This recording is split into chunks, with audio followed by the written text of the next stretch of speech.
메밀꽃 필 무렵 이호석.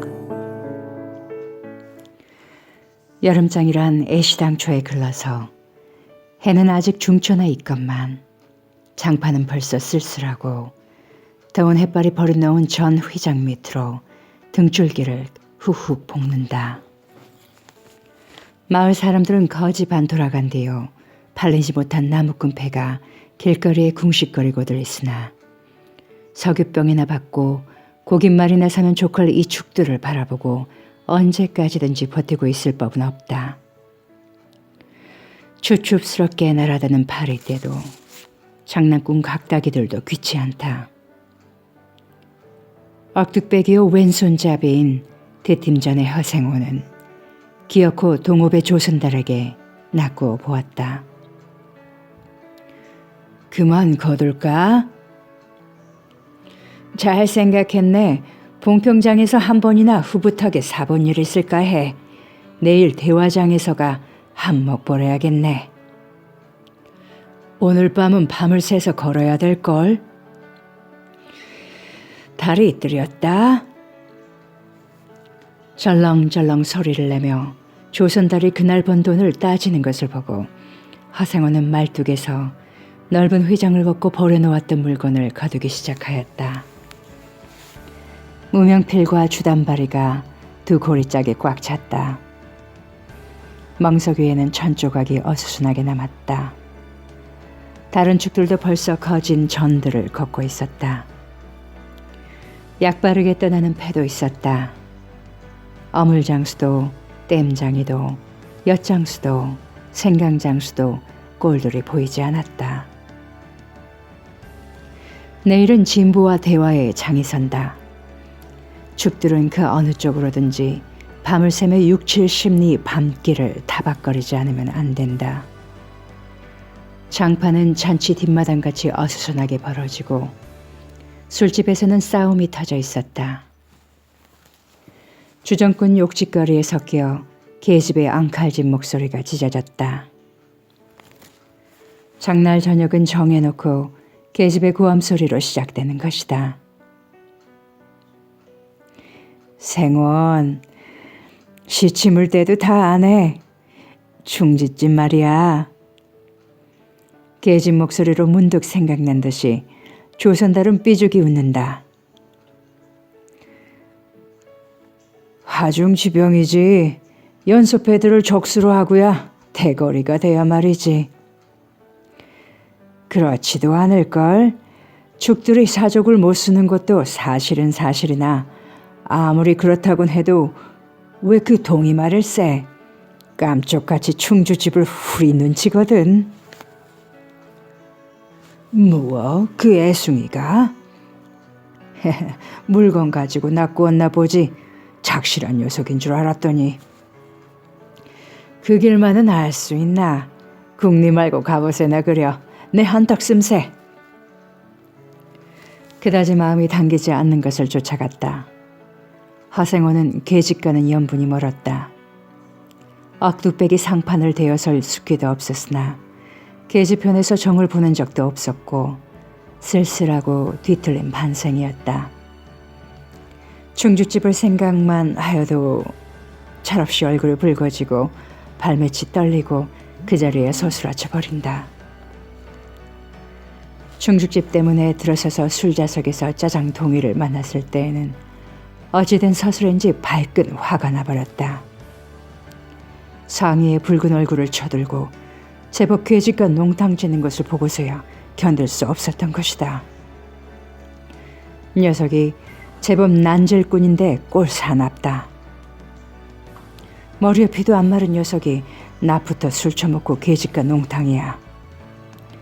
장돌뱅이 망신만 시키고 돌아다니느나 그 꼴에 우리들과 한몫 보자는 셈이지. 동이 앞에 막아서면서부터 책망이었다. 걱정도 팔자요 하는 듯이 빤히 쳐다보는 상기된 눈망울에 부딪힐 때 결김에 따기를 하나 갈겨주지 않고는 베길 수 없었다. 동이도 화를 쓰고 팩하게 일어서기는 하였으나 허생호는 조금도 동색하는 법 없이 마음먹은 대로는 다 짓거렸다. 어디서 주워먹은 선머슴인지는 모르겠으나 니게도 아비 엄이 있겠지. 그 사나운 꼴 보면 마음 좋겠다. 장사란 탐탁하게 해야 되지 계집이 다 뭐야. 나가거라. 냉큼 꼴 치워. 그러나 한마디도 대거리 하지 않고 하염없이 나가는 꼴을 보려니 도리어 측은히 여겨졌다. 아직도 서름서름한 사이인데 너무 과하지 않았을까 하고 마음이 섬뜩여졌다. 주제도 넘지. 같은 술 손님이면서도 아무리 젊다고 자식 낳게 된 것을 붙들고 치고 닦아설 것은 뭐야 원. 중주집은 입술을 쭝긋하고 술 부는 솜씨도 거칠었으나 젊은 애들한테는 그것이 약이 된다고 하고 그 자리는 조선달이 얼머부려 넘겼다. 너 녀석한테 반했지? 애숭이를 빨면 죄된다. 한참 법석을 친 후이다. 담도 생긴 데다가 웬일인지 흠뻑 취해보고 싶은 생각도 있어서 허생호는 주는 술잔이면 거의 다 들이켰다. 거나해짐을 따라 계집 생각보다도 동희의 뒷일이 한결같이 궁금해졌다. 내 꼴에 계집을 가로채서니 어떡할 작정이었누 하고 어리석은 꼬락서니를 모질게 책망하는 마음도 한편에 있었다. 그렇기 때문에 얼마나 지난 뒤인지 동희가 헐레벌떡거리며 황급히 부리러 왔을 때에는 마시던 잔을 그 자리에 던지고 정신없이 허덕이며 충주집을 뛰어나간 것이었다. 생원, 당나귀가 발을 끊고 야단이에요. 각다기들 장난이지 비룡코. 짐승도 짐승이러니와 동희의 마음씨가 가슴을 울렸다. 뒤를 따라 장판을 다름질하려니 가슴추리한 눈이 뜨거워질 것 같다. 불악스러운 녀석들이라 어쩌는 수 있어야죠. 나귀를 몹시 구는 녀석들은 그냥 두지는 않을걸. 밤평생을 같이 지내온 짐승이었다. 같은 주막에서 잠자고 같은 달볕에 젖으면서 장에서 장으로 걸어다니는 동안에 20년의 세월이 사람과 짐승을 함께 늙게 하였다. 가스러진 목뒤털은 주인의 머리털과도 같이 바스러지고 개진개진 젖은 눈은 주인의 눈과 같이 눈곱슬 흘렸다. 몽땅비처럼 짧게 쓸리운 꼬리는 파래를 쫓으려고 기껏 휘저어 보아야 벌써 다리까지는 닿지 않았다. 달아 없어진 굽을 몇 번이나 도려내고 새 철을 신겼는지 모른다. 굽은 벌써 더 자라나기는 틀렸고 달아버린 철 사이로는 피가 빼짓이 흘렀다. 냄새만 맡고도 주인을 분간하였다. 호소하는 목소리로 야단스럽게 울며 반겨한다. 어린아이를 달래듯이 목덜미를 어루만져주니 나귀는 코를 벌렁거리고 입을 두루루 걸었다. 콧물이 튀었다. 허생호는 짐승 때문에 속도 무던히는 썩였다. 아이들의 장난이 심한 눈치여서 땀밴 몸뚱어리가 부들부들 떨리고 좀채 흥분이 식지 않는 모양이었다. 굴레가 벗어지고 안장도 떨어졌다. 요 몹쓸 자식들! 하고 허생호는 호령을 하였으나 배들은 벌써 주랭랑을 놓은 뒤요 몇 남지 않은 아이들이 호령에 놀래 비슬비슬 멀어졌다. 우리들 장난이 아니우. 앞놈을 보고 저 혼자 발광이지. 거울르게 한 녀석이 멀리서 소리를 쳤다. 그 녀석 말투가. 김첨지 당나귀가 가버리니까 온통 흙을 차고 거품을 흘리면서 미친 소같이 날뛰는걸. 꼴이 우스워. 우리는 보고만 있었다우. 배를 좀 보지. 아이는 앙털어진 투로 소리를 치며 깔깔 웃었다. 허생호는 모르는 결에 낯이 뜨거워졌다. 무시선을 막으려고 그는 짐승의 배 앞을 가려서지 않으면 안 되었다. 늙은 주제에 암샘을 내는 셈냐, 저놈의 짐승이. 아이의 웃음소리에 허생호는 주춤하면서 거없고 견딜 수 없이 채찍을 들더니 아이를 쫓았다. 쫓을거든 쫓아보지, 왼손잡이가 사람을 때려. 줄다름에 달아나는 각다기에는 당하는 재주가 없었다. 왼손잡이는 아이 하나도 후릴 수 없다. 그만 채찍을 던졌다. 술기도 돌아 몸이 유난스럽게 화끈거렸다. 그만 떠나세. 녀석들과 어울리다가는 한이 없어. 장판의 각다기들이란 어른보다도 더 무서운 것들인걸. 조선달과 동이는 각각 제 나귀의 안장을 얹고 짐을 싣기 시작하였다. 해가 꽤 많이 기울어진 모양이었다. 대팀전 장돌림을 시작한 지 20년이나 되어도 허생호는 봉평장을 빼놓은 적은 드물었다.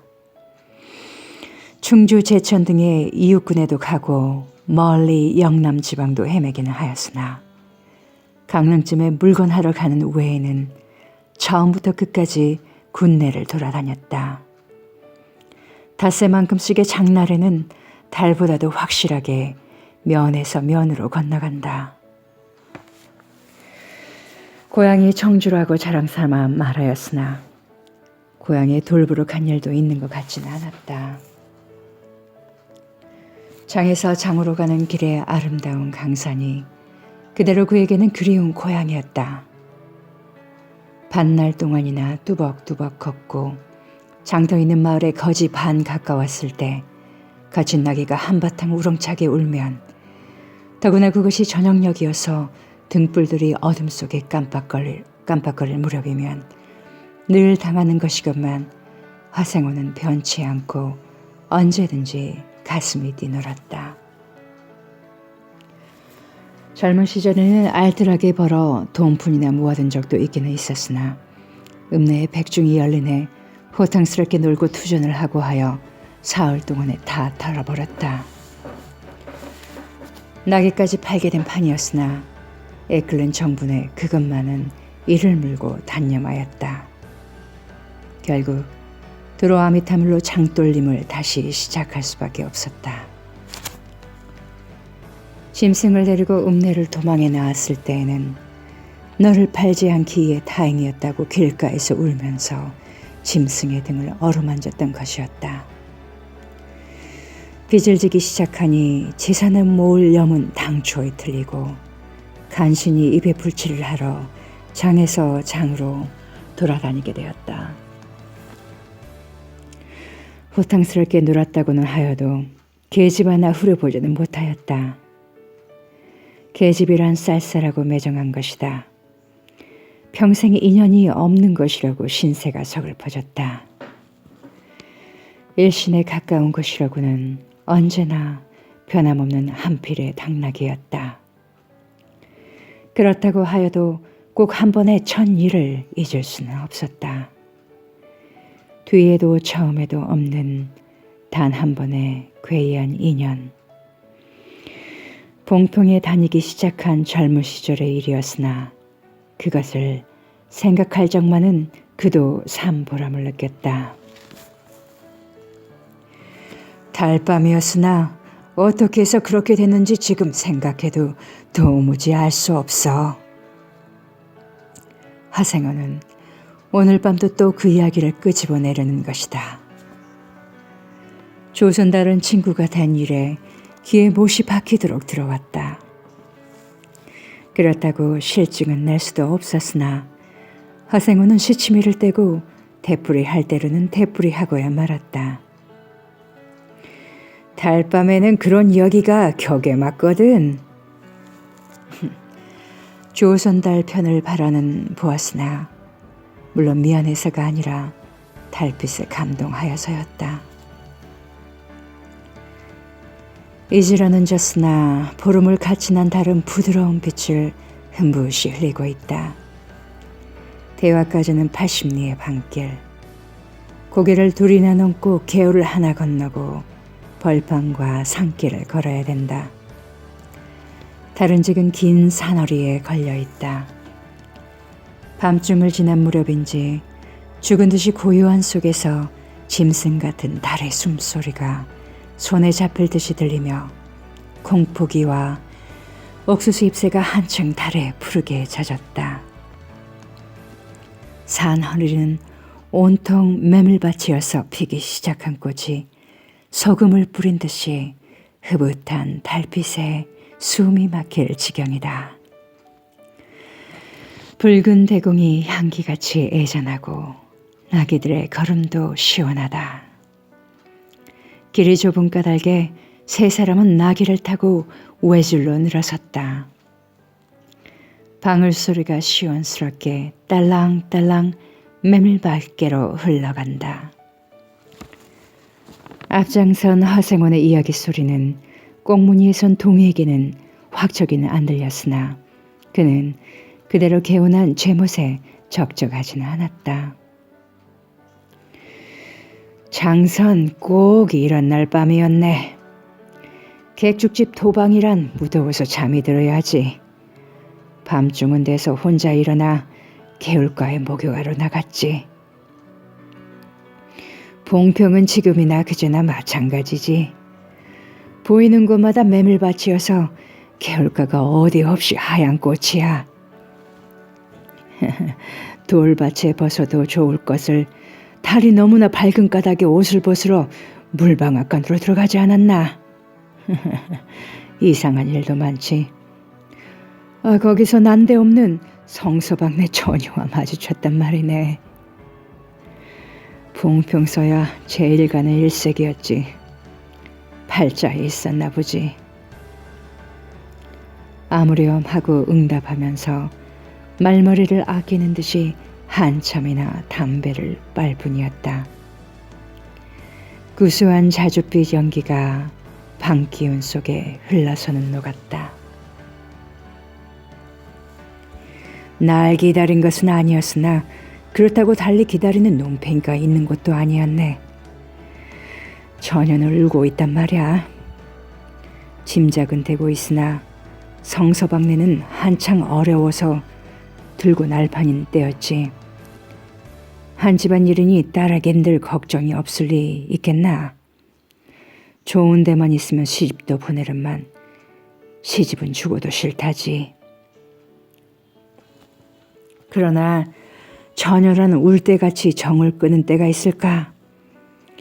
처음에는 놀라기도 한 눈치였으나 걱정했을 때는 누그러지기도 쉬운 듯 해서 이럭저럭 이야기가 되었네. 생각하면 무섭고도 기막힌 밤이었어. 제천인주로 줄행랑을 놓은 건 그 다음 날이렸다. 다음 장도막에는 벌써 온 집안이 사라진 뒤였네. 장파는 소문에 발끈 뒤집혀 고작기야 술집에 팔려가기가 상수라고 처녀의 뒷공론이 자자들 하단 말이야. 제천 장판을 몇 번이나 뒤졌겠나. 허나 처녀의 꼴은 꽁꼬먹은 자리야. 전날 밤이 마지막 밤이었지. 그때부터 봉평이 마음에 든 것이 밤 평생인들 잊을 수 있겠나. 수 좋았지. 그렇게 신통한 일이란 쉽지 않아. 항영 못난 곳 얻어 새끼 낳고 걱정 늘고 생각만 해도 진절이 나지. 그러나 늙음악마까지 장돌뱅이로 지내기도 힘드는 노릇 아닌가? 난 가을까지만 하고 이 생계와도 하직하려네.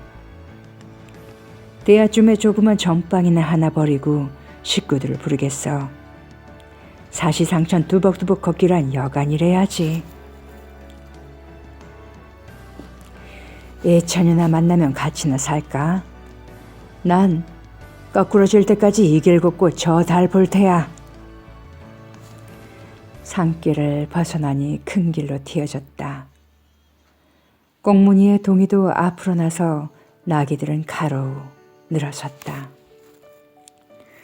총각도 젊겠다. 지금이 한창 시절이랬다. 중주집에서는 그만 실수를 해서 그 꼴이 되었으나 설게 생각 말게. 천만에요. 대려 부끄러워요. 계집이란 지금 웬 제격인가요? 자나깨나 어머니 생각뿐인데요. 화생원의 이야기로 실심의 한 끝이라 동희의 어조는 한풀 수그러진 것이었다. 아비엄이란 말에 가슴이 터지는 것도 같았으나 제겐 아버지가 없어요.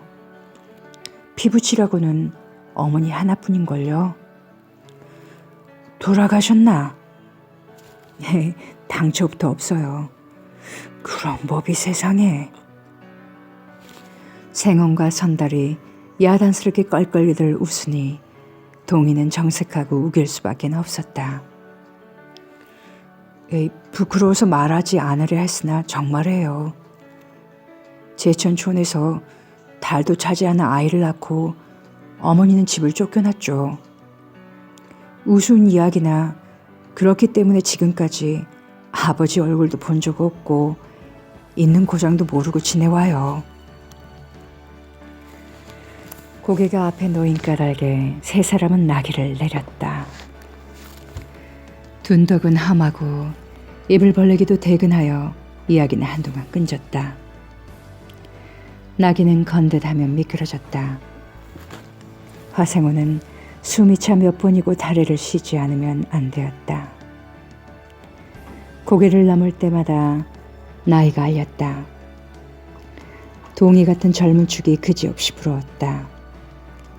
땀이 등을 한바탕 쭉 씻어내렸다. 고개 너머는 바로 개울이었다. 장마에 흘러버린 널다리가 아직도 걸리지 않은 채로 있는 까닭에 벗고 건너야 되었다. 고이를 벗어 띠로 등에 얽어매고 밤 벌거숭이의 우스꽝스러운 꼴로 물속에 뛰어들었다. 금방 땀을 흘린 뒤였으나 밤물은 뼈를 찔렀다. 아, 그래 대체 기르긴 누가 기르고? 어머니는 하는 수 없이 의부를 얻어가서 술장사를 시작했죠. 술이 고줄해서 의부라고 전망난이에요. 철들어서부터 막기 시작한 것이 하루늘 편한 날이 있을까요? 어머니는 말리다가 채이고 맞고 칼부림을 당하고 하니 집골이 뭐겠소. 18살 때 집을 뛰쳐나서부터 잊으시죠. 총각 낯세론 섬이 무던하다고 생각했더니 듣고 보니 딱한 신세로군.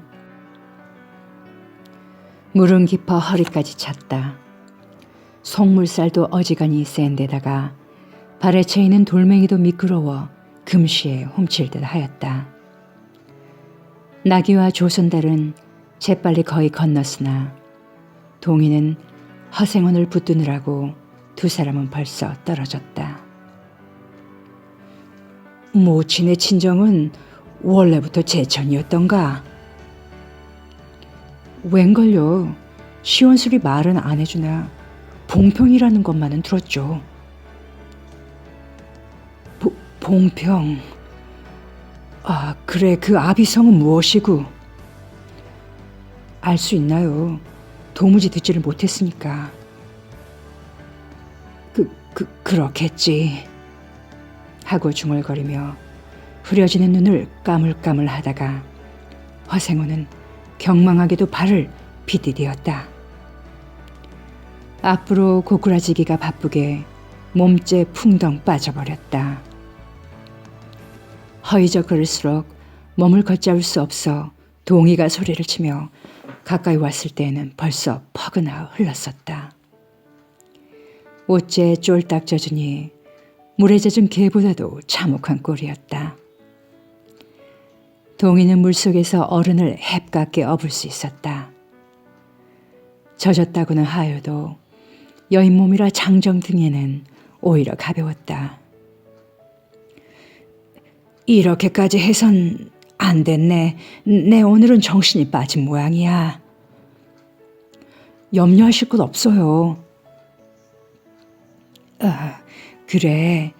모치는 아비를 찾지는 않는 눈치지? 늘 한번 만나고 싶다고는 하는데요. 그래, 지금 모치는 어디 계신가? 의부와도 갈라져 제천에 있죠. 가을에는 봉풍에 모셔오려고 생각 중인데요. 이를 물고 벌면 이럭저럭 살아갈 수 있겠죠. 아무렴 기특한 생각이야. 가을이랬다. 동이의 담탁한 등허리가 뼈에 사무쳐 따뜻하다. 물을 다 건넜을 때에는 도리어 서글픈 생각에 좀 더 엎였으면서도 하였다. 진종일 실수만 하니 웬일이오 생원. 조선달은 바라보며 기어코 웃음이 터졌다. 낙이야. 낙이 생각하다 실족을 했어. 말 안 했던가. 저 꼴에 제법 새끼를 얻었단 말이지. 읍내 강릉지 피마에게 말일세. 귀를 쫑긋 세우고 달랑달랑 뛰는 것이 낙이 새끼같이 귀여운 것이 있을까. 그것 보러 나는 일부러 읍내를 도는 때가 있다네.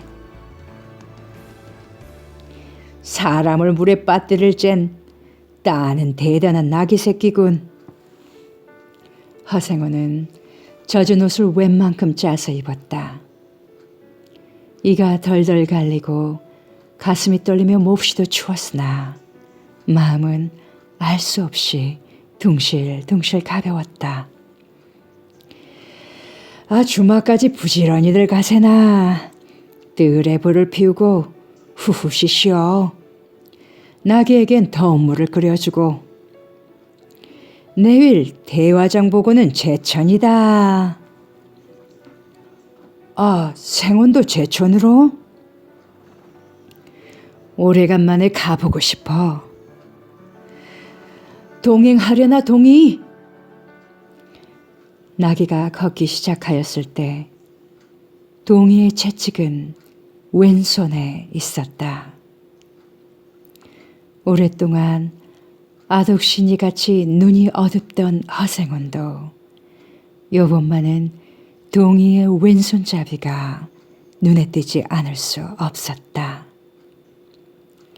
걸음도 헷같고 방울소리가 밤 벌판에 한층 청청하게 울렸다.